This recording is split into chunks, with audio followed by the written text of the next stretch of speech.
नमस्कार, श्रेष्ठ यूपी देख रहे हैं आप। मैं हूं आपके साथ हर्ष भारद्वाज। लोकसभा चुनाव के परिणाम आ चुके हैं और एक तरीके से गठबंधन के दम पर ही सही बहुमत का आंकड़ा बीजेपी के साथ है। लेकिन इस बीच एक बड़ा सवाल लगातार सियासी गलियारों में उठ रहा है, वो है कौन बनेगा प्रधानमंत्री। ऐसे में जहां सत्ता पक्ष में प्रधानमंत्री बनने की रेस में नितिन गडकरी, राजनाथ सिंह, शिवराज सिंह का नाम शामिल है, तो वहीं विपक्षी खेमे में भी कई दिग्गज नेता बहुमत के आंकड़े को जुटाने का वादा कर इंडिया की सरकार में प्रधानमंत्री पद पर दावेदारी ठोक रहे हैं। लोकसभा चुनाव के नतीजे बेहद हैरान करने वाले रहे हैं। खासकर यूपी, बंगाल, बिहार, दिल्ली, कर्नाटक, महाराष्ट्र, एमपी जैसे राज्यों ने सत्ता पक्ष के साथ साथ विपक्षी गठबंधन इंडिया के पूर्ण बहुमत हासिल कर सरकार बनाने के दावों पर पानी सा फेर दिया। ऐसे हालात में चाहे बात एनडीए की हो या फिर जिक्र विपक्षी गठबंधन इंडिया का हो, दोनों ही खेमों में उन नेताओं ने प्रधानमंत्री पद पर प्रत्यक्ष या फिर अप्रत्यक्ष तौर पर दावा ठोक दिया है, जो अपने दम पर अपने गठबंधन के सहयोगियों को एक साथ रखने का दमखम रखकर अपने गठबंधन को बहुमत के आंकड़े की कसौटी पर खरा साबित करने का हुनर रखते हैं। ऐसे में इस बीच सवाल तो निवर्तमान प्रधानमंत्री नरेंद्र मोदी की नैतिकता पर भी उठ रहे हैं, क्योंकि ऐसा कहा जा रहा है कि नरेंद्र मोदी जब देश भर में घूम घूम कर बीजेपी की सफलता का श्रेय अपनी उपलब्धियों में शामिल करने से परहेज नहीं करते, तो क्या अब नरेंद्र मोदी बीजेपी को बहुमत से दूर रह जाने की स्थिति में विफलता के जो यह हालात उत्पन्न हुए हैं उसकी जिम्मेदारी खुद लेंगे क्या? विपक्ष ने नैतिकता के आधार पर नरेंद्र मोदी से इस्तीफा मांग रखा है, तो सवाल उठता है कि क्या मोदी नैतिकता के आधार पर प्रधानमंत्री का पद छोड़ने वाले हैं? खैर, ये बड़ा सवाल है, मगर सवाल इस वक्त नए प्रधानमंत्री के नाम को लेकर गहरा रहा है। अब आप सोचेंगे कि जब एनडीए के पास करीब करीब 290 सीटें हैं, प्रधानमंत्री पद के लिए नरेंद्र मोदी जैसी दमदार शख्सियत भी है, तो फिर ये सवाल कहां से आ गया कि कौन बनेगा प्रधानमंत्री? अगर आप ऐसा ही सोच रहे हैं तो आप शायद गलत साबित हो सकते हैं। दरअसल बीजेपी के नेतृत्व में एनडीए ने चुनाव से पहले 400 पार का नारा दिया था, तो प्रधानमंत्री पद के लिए नरेंद्र मोदी के चेहरे पर चुनाव लड़ा गया। मगर जब नतीजे आए तो 400 पार के नारे की हवा निकल गई और बीजेपी 240 सीटों पर सिमट कर रह गई और बहुमत के आंकड़े से बहुत दूर रह गई। तो दूसरी ओर विपक्षी गठबंधन इंडिया भी बहुमत के आसपास भटकता हुआ नहीं दिख रहा है।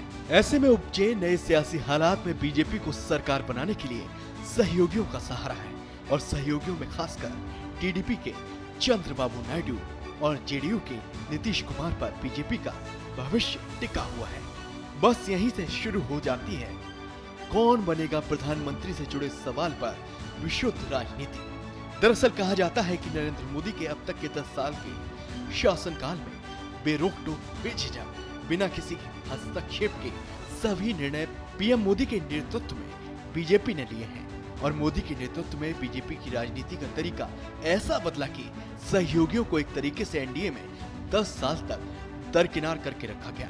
साथ ही साथ पीएम मोदी की जो छवि हिंदुत्व की राजनीति को लेकर बनी है, वो भी कहीं न कहीं नए सहयोगियों को बीजेपी के करीब आने से डराती है, और पुराने सहयोगियों को भी इस हालात में जो कि अब उत्पन्न हुए हैं बीजेपी से दूर जाने की वजह भी दी जाती है, जिसके चलते अब ऐसी स्थिति है कि बीजेपी के अंदर एक ऐसी शख्सियत को खोजा जा रहा है जिसके नाम पर सहयोगी दल सहमत हो जाए, या फिर वो सहयोगी दल जो इस शर्त पर बीजेपी को सहयोग देने को तैयार हो रहे हैं और कह रहे हैं कि हम बीजेपी के साथ तो हैं और साथ आ भी सकते हैं खुलकर, मगर नरेंद्र मोदी के नाम पर बिल्कुल नहीं।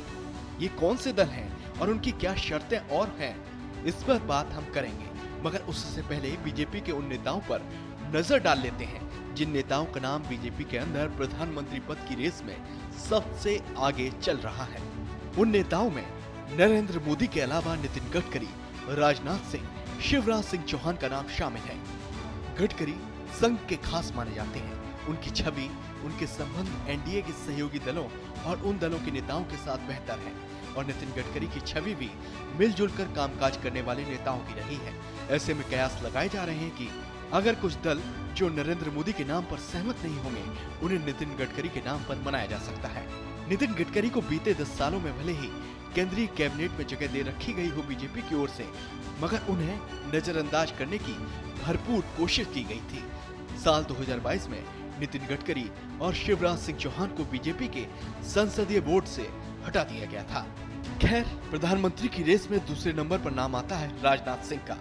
राजनाथ सिंह का भी खास जनाधार है। नरेंद्र मोदी की तुलना में राजनाथ सिंह की छवि सौम्य मानी जाती है, इसलिए राजनाथ सिंह भी प्रधानमंत्री बनने की रेस में शामिल है। तीसरे नंबर पर नाम आता है शिवराज सिंह चौहान का। शिवराज सिंह चौहान के नेतृत्व में 2023 में बीजेपी ने प्रचंड बहुमत मध्य प्रदेश यानी कि एमपी में हासिल किया था और शिवराज शपथ ग्रहण की तैयारी भी कर रहे थे, मगर आखिरी मौके पर बीजेपी के दिल्ली में लगने वाले दरबार ने उनकी छुट्टी कर दी थी। लेकिन शिवराज ने हार नहीं मानी, रुख किया केंद्र की सियासत का। लोकसभा चुनाव में विदिशा से ताल ठोकी और उस दौर में 8 लाख के अंतर से बड़ी जीत दर्ज की, जब नरेंद्र मोदी खुद काशी में महज करीब 1.5 लाख के वोट के मार्जिन से जीतने में कामयाब रहे हैं, जो उनकी प्रधानमंत्री पद पर दावेदारी को यानी कि शिवराज सिंह चौहान की उपलब्धि प्रधानमंत्री पद पर उनकी दावेदारी को मजबूत बना रही है। और खबरें तो यहाँ तक हैं कि शिवसेना के उद्धव गुट के सामने हिंदुत्व के नाम पर बीजेपी को समर्थन करने के लिए कुछ ऐसा ही फॉर्मूला रखा गया है और कहा गया है कि शिवसेना के उद्धव गुट और शिंदे गुट एक साथ आ जाएं और केंद्र में एनडीए में शामिल हो जाएं। और अगर वो नरेंद्र मोदी के नाम पर सहमत नहीं है तो किसी और नेता के नाम पर भी बीजेपी विचार कर सकती है। बहरहाल ये तो सत्ता पक्ष से जुड़े कयास हो गए। अब नजर विपक्षी गठबंधन इंडिया पर। इंडिया बहुमत के आंकड़े से दूर है। इंडिया 234 पर सिमट कर रह गया। नीतीश कुमार, चंद्रबाबू नायडू जैसे सहयोगियों के बिना इंडिया की सरकार दूर दूर तक बनती हुई नहीं दिख रही। ऐसे में नीतीश को साधने के लिए, चंद्रबाबू नायडू को अपने पाले में लाने के लिए कांग्रेस के नेतृत्व में इंडिया कोई भी समझौता करने को तैयार है, जो बताता है कि चंद्रबाबू नायडू और नीतीश कुमार भी पीएम पद की रेस में शामिल हो गए हैं। तो दूसरी ओर अगर नीतीश और चंद्रबाबू साथ आते हैं और अपने मनचाहे मंत्रालय पर या फिर उप प्रधानमंत्री पद को लेकर संतुष्ट हो जाते हैं, उस हालात में कांग्रेस अध्यक्ष मल्लिकार्जुन खड़गे देश के प्रधानमंत्री बन सकते हैं। फिलहाल सियासत उफान पर है। ये सभी संभावनाएं तब तक महज विशुद्ध कयास भर रहेंगी जब तक इन अटकलों पर कोई प्रभावी बयान किसी जिम्मेदार शख्सियत की ओर से सामने नहीं आ जाता। फिलहाल ऐसी और खबरों के लिए आप देखते रहिए श्रेष्ठ यूपी। यूपी की हर खबर देखने और उनसे अपडेट रहने के लिए हमारे चैनल श्रेष्ठ यूपी को सब्सक्राइब और लाइक करें। साथ ही बेल आइकन को दबाना ना भूलें, जिससे हमारे हर वीडियो की जानकारी आप तक पहुंचती रहे।